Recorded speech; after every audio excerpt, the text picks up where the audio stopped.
Part 5. So I send you. Forming a people for missionary discipleship. Jesus said to them again, "Peace be with you.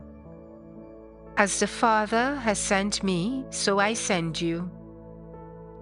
When he had said this, he breathed on them and said to them, "Receive the Holy Spirit." On the evening of the resurrection, Jesus gave the disciples the salvific gift of his peace and made them sharers in his mission. His peace represents the fullness of life, harmony with God, with sisters and brothers, and with creation. His mission is to proclaim the reign of God, offering to every person without exception the mercy and love of the Father. The subtle gesture that accompanies the words of the risen one recalls what God did in the beginning. Now in the upper room, with the breath of the Spirit, the new creation begins. A people of missionary disciples is born.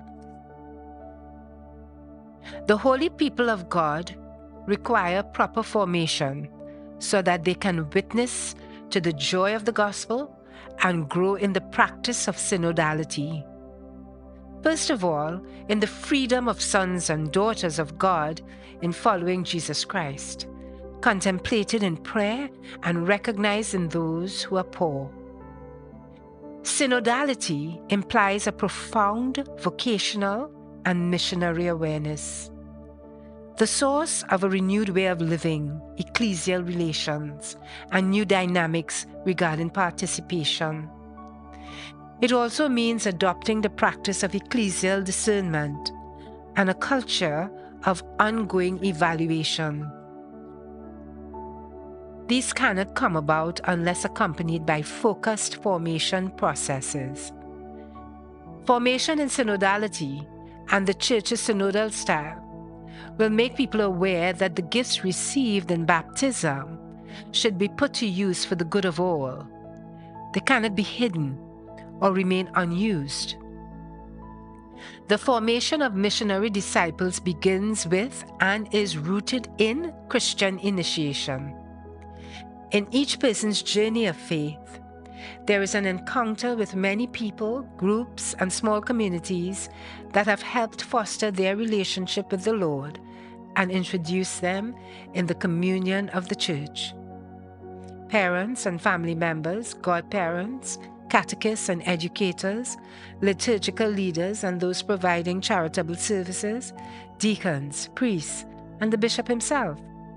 Sometimes once the journey of initiation is over, the bond with the community weakens and formation becomes neglected. However, becoming missionary disciples of the Lord is not something achieved once and for all. It demands continuous conversion, growing in love to the measure of the fullness of Christ, and being open to the gifts of the Spirit for a living and joyful witness of faith. That is why it is important to rediscover how the Sunday Eucharist is formative for Christians. The fullness of our formation is conformation to Christ. It's not a mental, abstract process, but rather one enabling us to become Him. For many of the faithful, the Sunday Eucharist is their only contact with the Church, ensuring it is celebrated in the best possible manner, with particular regard to the homily and to the active participation of everyone, is decisive for synodality. In the Mass, we experience synodality coming to life in the Church as a grace received from above. This precedes the synodality that comes about as a result of our own efforts. Under the presidency of one, and thanks to the ministry of a few, all can participate at the twofold table of the Word and the bread. The gift of communion, mission, and participation, the three cornerstones of synodality, is realized and renewed in every Eucharist. One of the requests that emerged most strongly and from all contexts during the synodal process is that the formation provided by the Christian community be integral, ongoing, and shared. Such formation must aim not only at acquiring theoretical knowledge, but also at promoting the capacity for openness and encounter, sharing and collaboration, reflection and discernment in common. Formation must consequently engage all the dimensions of the human person, intellectual, affective, relational, and spiritual, and include concrete experiences that are appropriately accompanied. There was also a marked insistence throughout the synodal process upon the need for a common and shared formation in which men and women, laity, consecrated persons, ordained ministers, and candidates for ordained ministry participate together, thus enabling them to grow together in knowledge and mutual esteem and in the ability to collaborate. This requires the presence of suitable and competent formators, capable of demonstrating with their lives what they transmit with their words. Only in this way will formation be truly generative and transformative. Nor should we overlook the contribution that the pedagogical disciplines can make to providing well-focused formation, adult learning, and teaching methods, and the accompaniment of individuals and communities. We therefore need to invest in the formation of formators. The Church already has many places and resources for the formation of missionary disciples, families, small communities, parishes, ecclesial associations, seminaries and religious communities, academic institutions, and also places for serving and working with the marginalized, as well as missionary and volunteer initiatives. In each of these areas, the community expresses its capacity to educate in discipleship and to accompany through witness. This encounter often brings together people of different generations, from the youngest to the oldest. In the Church, no one simply receives formation. Everyone is an active subject and does something to give to others. Popular piety, too, is a precious treasure of the Church, which teaches the whole people of God on the journey. Among the formative practices that can benefit from the new impetus of synodality, special attention should be given to catechesis, so that in addition to being part of the journey of initiation, catechesis is continuously drawing people outwards in mission. Communities of missionary disciples will know how to implement catechesis under the sign of mercy and bring it closer to each person's lived experience, taking it to the existential peripheries without losing the catechism of the Catholic Church as a reference point. It can thus become a laboratory of dialogue with the men and women of our time and illuminate their search for meaning. In many churches, catechists are the fundamental resource for accompaniment and formation. In others, their service must be better appreciated and supported by the community, breaking away from a logic of delegation which contradicts synodality. Taking into account the scale of the phenomena of human migration, it is important that catechesis promotes deeper relationships of mutual acquaintance among churches of origin and destination.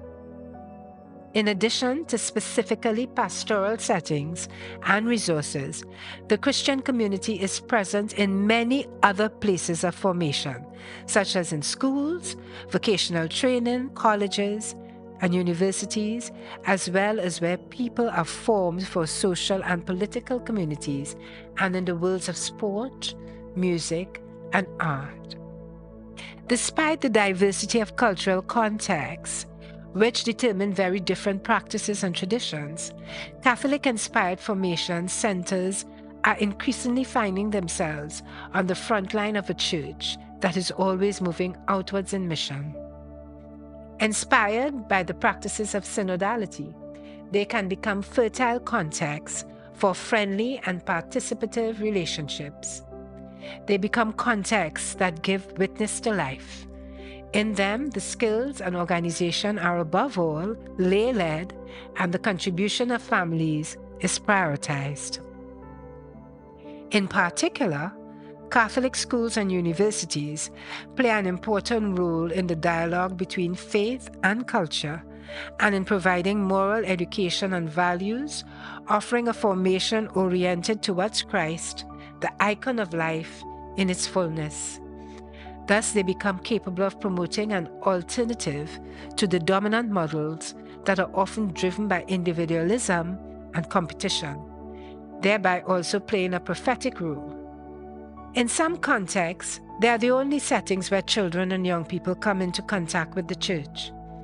When inspired by intercultural and interreligious dialogue, their educational engagement is also valued by those of other religious traditions as a form of human development.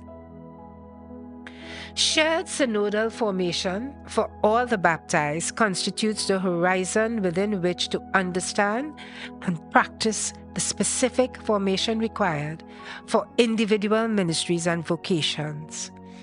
For this to happen, it must be implemented as an exchange of gifts between different vocations, communion, in the perspective of a service to be performed mission, and in a style of involvement and education in a differentiated co-responsibility, participation. This request, which emerged strongly from the synodal process, often requires a demanding change of mentality and a renewed approach to both formation contexts and processes. Above all, it implies an inner readiness to be enriched by the encounter with brothers and sisters in the faith, overcoming prejudices and partisan views. The ecumenical dimension of formation cannot but facilitate this change in mentality. Throughout the synodal process, a widely expressed request was that the discernment and formation of candidates for ordained ministry be undertaken in a synodal way. There should be a significant presence of women, an immersion in the daily life of communities, and formation to enable collaboration with everyone in the church and in how to practice ecclesial discernment. This implies a courageous investment of energy in the preparation of formators. The Assembly calls for a revision of the Ratio Fundamentalis Institutionis Sacerdotalis in order to incorporate the requests made by the Synod. They should be translated into precise guidelines for formation to synodality. Formation pathways should awaken in candidates their passion for the mission to all peoples. Formation of bishops is just as necessary so that they may better assume their mission of bringing together in unity the gifts of the Spirit and exercise in a synodal manner the authority conferred on them. The synodal way of formation implies that the ecumenical dimension is present in all aspects of the path towards ordained ministries. The synodal process has insistently drawn attention to some specific areas of formation of the people of God for synodality. The first of these concerns the impact of the digital environment on learning processes, concentration, the perception of self and the world, and the building of interpersonal relationships. Digital culture constitutes a crucial dimension of the Church's witness in contemporary culture and an emerging missionary field. This requires ensuring that the Christian message is present online in reliable ways that do not ideologically distort its content.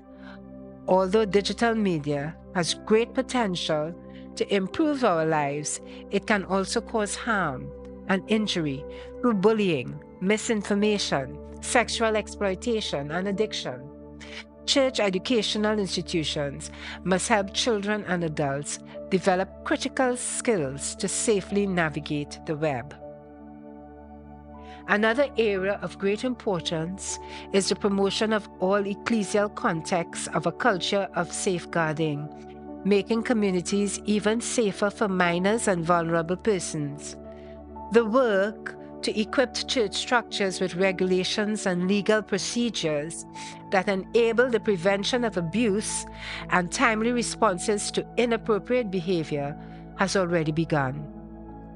It is necessary to continue this commitment, offering ongoing specific and adequate formation to those who work in contact with minors and vulnerable adults, so that they can act competently and recognize the signals, often silent, of those experiencing difficulties and needing help.